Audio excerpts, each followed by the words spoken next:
자, 핵심 60번은요. 이상적인 전화봉과 전류원 그리고 키르이호프 법칙에 대해서 살펴보도록 하겠습니다. 자, 지금 원래 실제 전화봉은 기전력과 저항이 직렬로 접속이 되어 있는 이런 모양을 띠고 있고요. 실제적인 전류원은 전류의 크기와 전류원과 저항이 병렬로 접속이 되는 이러한 모양을 띠고 있습니다. 자, 그렇기 때문에 실제적인 전화본의 그림 모양 그대로 전압방정식을 세워보면요. 기전력 2가 전류가 직렬에서는 일정하죠. 그래서 RIL 플러스 부하저항 RAIL을 곱한 이러한 공식으로 유도가 되고요. 요 부하단자 전압이 바로 RIL과 같기 때문에 V 플러스 RAIL로 식이 전개가 됩니다. 이 아래에 있는 이 식이 실제적인 전화본의 식이 된다라는 얘기죠. 전류는 어떻게 되겠습니까? 실제적인 전류는 I니콜. 자, 보세요. 이거는 IL이 됩니다. 부하에 흐르는 전류죠. 자, 병렬에서는 전압이 일정하니까 R분의 V 플러스 부하저항 R분의 V가 됩니다. 이때 부하저항 R분의 V가 요 IL과 같은 값으로 나오게 되죠. 그래서 IL 플러스 R분의 V라고 하는 이 식으로 유도가 됩니다. 그래서 결론은 실제적인 전화본과 실제적인 전화본입니다. 실제적인 전류원은 다음과 같은 식으로 유도가 되기 때문에 자, 내부 저항의 영향을 받아 부하에 걸리는 단자 전압 V와 부하에 흐르는 전류 IL이 결국은 내부 저항의 크기에 따라서 결국 달라진다는 얘기가 되죠. 어떻게 달라지는지 볼까요? 자, 먼저 전화본의 그래프를 잠깐 보도록 하겠습니다. 자, 유기기 전력은 변하지 않죠. 유기기 전력은 변하지 않는데 이 부하의 단자 전압이 IL이 증가됨에 따라서 어떻게 변하느냐. 자, 일단 기전력의 크기는 일정합니다. 일정하기 때문에 부하의 전류가 증가된다면 단자 전압은 감소가 되어야 한다라는 특징을 지니게 되죠. 그래서 전류가 증가되면서 전압은 떨어지는 이러한 특성으로 나타나는 게 실제적인 전화본의 특성이에요. 실제적인 전화본의 특성. 자, 그러면 전류는 어떻게 될까요? 전류원의 크기는 일정합니다. 그러면 부하에 흐르는 전류는 어떻게 될까? 자, 뭐에 따라서? 전압에 따라서 변하겠죠. 봅니다. 자, 일단 전류원의 크기는 일정합니다. 전류원의 크기는 일정하고요. 전압이 증가되면 어떻게 될까요? 전압이 증가되면 결과적으로 부하 전류는 감소되는 형태를 띠게 됩니다. 그죠? 이 부하 전류가 전압이 증가되면서 감소되는 특징을 나타내게 된다. 그래서 일단 여러분들이 기억할 때는 이상적인 전화본과 전류원이 아닌 실제적인 전압 전류원의 특징은 부하에 걸리는 단자 전압이 바로 부하의 전류가 흐르면서 점점 강화되는 감소되는 특징을 갖게 되고 부하에 흐르는 전류가 부하에 걸리는 전압이 증가됨에 따라서 전류가 감소되는 이러한 특징을 갖고 있는 것이 실제적인 전압 전류원의 특징이다. 그래서 그래프로 따져보면 단자 전압이 감소되고 부하 전류가 감소되는 이러한 특징으로 나타나는 게 실제적인 특징이다. 실제적인 특징이다. 자, 그런데 여기서 중요한 건 이걸 이상적인 전화본과 전류원으로 만들겠다라는 얘기잖아요. 그러면 이상적인 전화본과 전류는 어떤 특징으로 나와야 되느냐? 그게 중요하잖아요. 이상적인 전화본은 부하의 단자 전압이 전류에 관계없이 부하 전류에 관계없이 기전력과 항상 일정해야 됩니다. 이상적인 전류원은 부하에 흐르는 전류가 부하의 단자 전압의 영향을 받지 않고 전류원의 크기와 같을 때 이상적인 전원의 특징을 갖게 된다는 얘기입니다.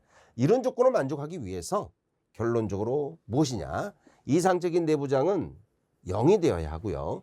이상적인 전류원은 내부장이 무한대가 되어야 한다. 요 결론을 얻을 수가 있게 되는 거죠. 그러면 이상적인 전압원일 때는 어떻게 되죠? 이상적인 전압원일 때는 부하 전류가 증가됨에 따라서 단자 전압이 기전력의 크기와 일정한 값으로 감소되지 않는다는 얘기예요. 자, 이상적인 전류원이라면 단자 전압의 크기와 관계없이 부하에 흐르는 전류와 전류원의 크기가 일정하게 같게 된다는 이런 특징. 그래서 그래프를 비교를 해보면 전압이 떨어지면 실제, 부하 전류가 감소되면 실제, 감소되지 않고 일정하면 이상적인, 감소되지 않고 일정하면 이상적인 특징을 갖는다. 이렇게 결론을 지으면 됩니다. 그래서 일정하면 이상적이다. 감소되면 실제적이다. 일정하면 이상적이다. 감소되면 실제적이다. 이렇게 결론을 지으면 됩니다. 그렇기 위해서는 내부장의 조건이 어떤 조건을 만족해야 되느냐? 바로 전압은 제로, 전류는 무한대가 되어야 한다. 자, 암기하셨죠? 키르요프 법칙입니다. 제1법칙. 자, 1은 숫자 하나, 2법칙 숫자 둘. 자, 이걸 알파벳으로 보면 1은 I, 2는 V죠. 네, 그래서 1법칙은 전류법칙이라고 하고요. 2법칙은 전압법칙이라고 그래요. 여기 보시면 바로 요 C가 전류의 약자입니다. current라는 전류의 약자, V가 voltage라는 전압의 약자다라고 생각하시면 되는 거예요. 자, 그러면 전류법칙은 어떤 법칙입니까? 자, 하나의 절점으로 들어오는 전류를 한번 다 살펴볼까요? 들어오는 전류가 1, 2, 3가 들어오고 있죠. 나가는 전류는요, 4, 5가 나가고 있습니다.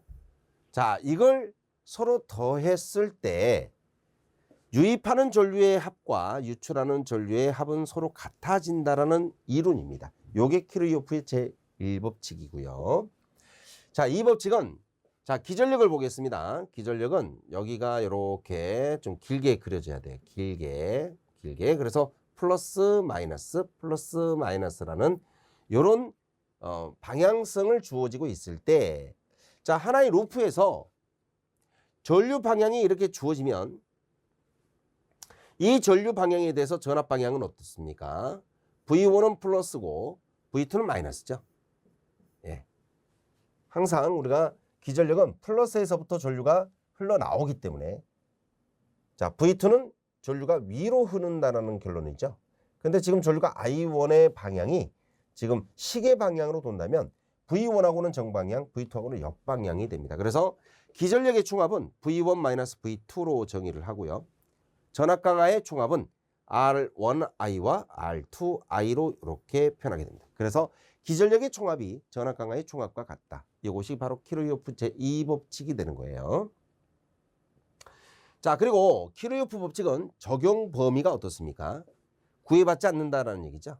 모두 적용이 가능하다라는 그런 의미를 갖고 있습니다. 그래서 키르요프 법칙의 어떤 대단한 특징이 뭐냐 그러면 적용이 안 되는 이론은 없다라는 얘기죠. 모든 회로망에 다 존재할 수 있기 때문에, 다 적용할 수가 있기 때문에 굉장히 중요한 대단한 정의로 우리가 사용을 하고 있습니다. 근데 사실은 전류방정식이나 전압방정식을 유도를 해서 풀어보면 상당히 좀 어렵습니다. 왜냐하면 절점 하나당 식이 하나 나오죠. 절점이 만약에 5개면 수식이 5개가 나옵니다. 그러니까 연립방정식을 풀어야 되는 상당히 좀 어려운 그런 문제로 만들어질 수가 있어요. 그래서 키르요프 법칙이 복잡한 흐름으로 출제가 되는 그런 유형은 지금까지 없었습니다. 일단 키르요프 법칙이 두 가지가 있는데 1법칙, 2법칙이 이러한 법칙이다라는 거, 그리고 적용 범위는 구애받지 않고 적용할 수 있다. 이 정도만 정리를 해두시면 좋겠습니다. 자, 준비된 예제 문제 2문제입니다. 이상적인 전압 전류원에 관해서 옳은 겁니다. 전압원의 내부장은 제로고 전류원의 내부장은 무한대가 되어야 한다. 전압원은 내부장이 0이고 전류원은 내부장이 무한대가 되어야 한다. 정답이 2번이네요. 그죠? 네. 두 번째는요. 두 번째 문제는 전류원의 내부장에 관해서 맞는 겁니다. 전류원입니다. 자, 전류 공급을 받는 회로의 구동점 임피던스와 같아야 한다. 맞는 겁니다. 클수록 이상적이다. 내부장이죠, 내부장. 자, 내부장은 전류원에서 클수록, 무한대일수록 이상적이기 때문에 클수록 이상적이다라는 표현이 맞겠죠. 전류원의 내부장은 무한대일 때가 이상적이니까 정답은 바로 2번 되겠네요.